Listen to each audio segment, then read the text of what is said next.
The fans asked for verticality, and oh boy did we get it. What's up everybody, I'm the Mangoose. You are awesome, and Undying Games recently revealed the inner workings of the jungle in their upcoming third-person MOBA Ethereal Clash of Souls. This was a great showcase of what their map will be like. As you may have noticed, the lanes in Ethereal are unlike any other MOBA, third-person or otherwise. The map is cracked into 3 separate lanes at 3 different altitudes, allowing you to rotate via jumping off the edge of one lane and landing on the other, or taking a portal from a lower lane to one of the upper side lanes, or simply flying up to the lane if you've chosen one of the flying myths from the Sky Slayer class. Today we'll be following Malaya, a Reaper class assassin myth, as she traverses the jungle. This is a very early pre-alpha build of the game, so there are some features planned for the game that aren't yet implemented. For example, Reaper class myths will have the ability to scale any terrain you see in the finished product, kind of like wall climb, wall run, whatever you want to call it. However, that functionality isn't available in the current build. First, we'll talk about the 3 major objectives on the map, starting with the Wyverns, or Wyverns if that's how you want to say it. These objectives are located on the 2 side lanes, with one representing ice and the other being fire. Taking the Ice Wyvern will give you a 2.5 minute team-wide buff that gives you a slow on basic or ability damage. The slow duration and efficacy is dependent on what level the Wyvern is when it was defeated, with 3 possible levels. You also get a team-wide buff to your physical and magic armor. Whichever team takes the 3rd level Wyvern gets the buff permanently. Undying wants this to be a comeback mechanic, however, I see this ending up being more of a snowballer. We'll have to see once the game releases how things work out and if this permanent buff remains a thing. The other Wyvern is Fire. Defeating this guy gives you the same physical armor buff, but also provides a magical damage dot on all of your basic attacks and abilities for 2.5 minutes. Just like the Ice Wyvern, the buff is increased with the Wyvern's level and becomes permanent for whichever team takes it the 3rd time. Furthermore, if you take both Wyverns at the 3rd level, the permanent buff is doubled. I personally see this getting out of hand really fast, and I don't think this mechanic will survive testing, but we'll see. The final major buff is Etropos. This is the boss of the game, situated on the middle lowest lane, which is known as Void Lane. Killing this big fella buffs your minions with extra speed and stats for 2.5 minutes. This is meant to eventually be a 3-phase encounter, with Etropos getting harder to kill each time.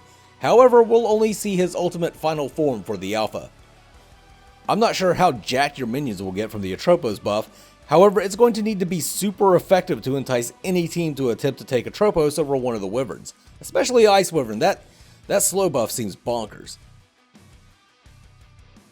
Now for the minor buffs. There are 4 in total, with a purple, green, red, and blue buff.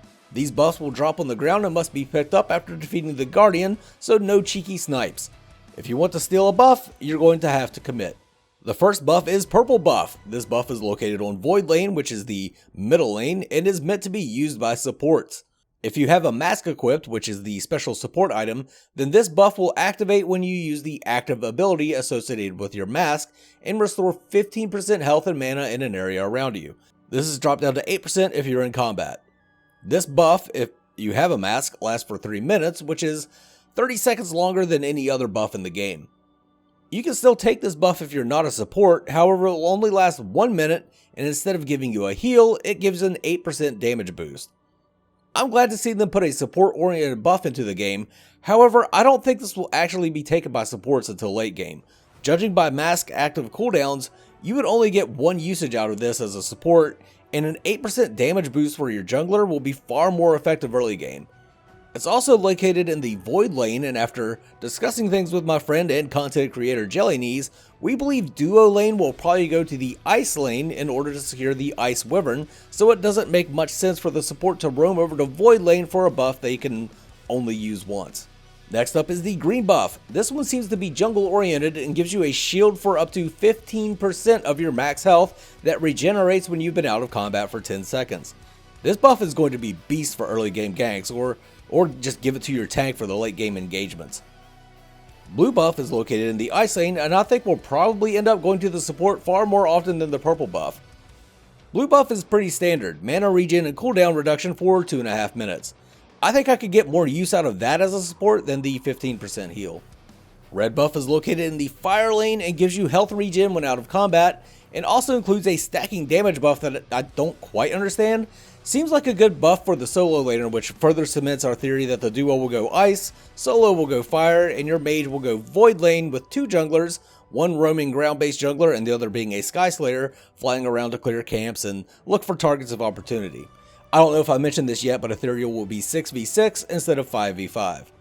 There are a few other buffs scattered around. For example, the old Paragon green buff is what they're using for the asset, but it's just kind of this big chunky dude. He just gives extra gold and XP whenever you kill him. There are also these trolls off to the side. We were told that killing the trolls gives a rotation advantage, so I think that means more portals through the upper lanes, but I'm not entirely sure, and they didn't clarify, and they're not going to. Something else they mentioned was that the jungle camps closer to lane would have fewer minions, possibly giving laners something to do when their minions are pushed too far forward to safely farm. While I wasn't very happy with the reveal stream itself, check out our podcast, Enter the Ether, if you want to hear my thoughts on that, I did enjoy getting a look at the map and jungle minions. Is there room for improvement? Of course. The game certainly doesn't look perfect, but for a pre-alpha, it's pretty damn good. Undying needs to put their time into removing bugs, implementing promised features, and improving character animations.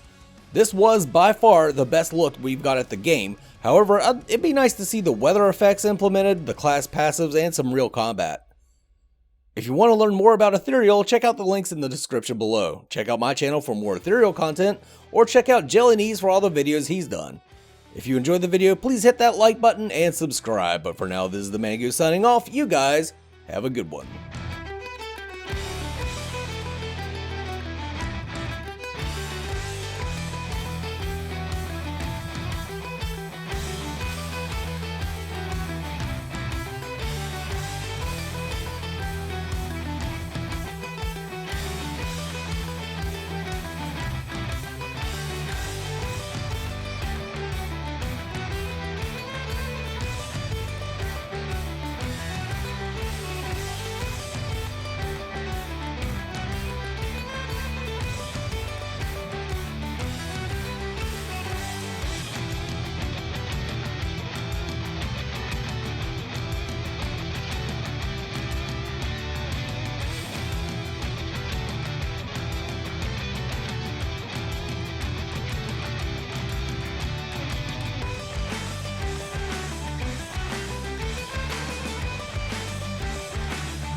Mangoose!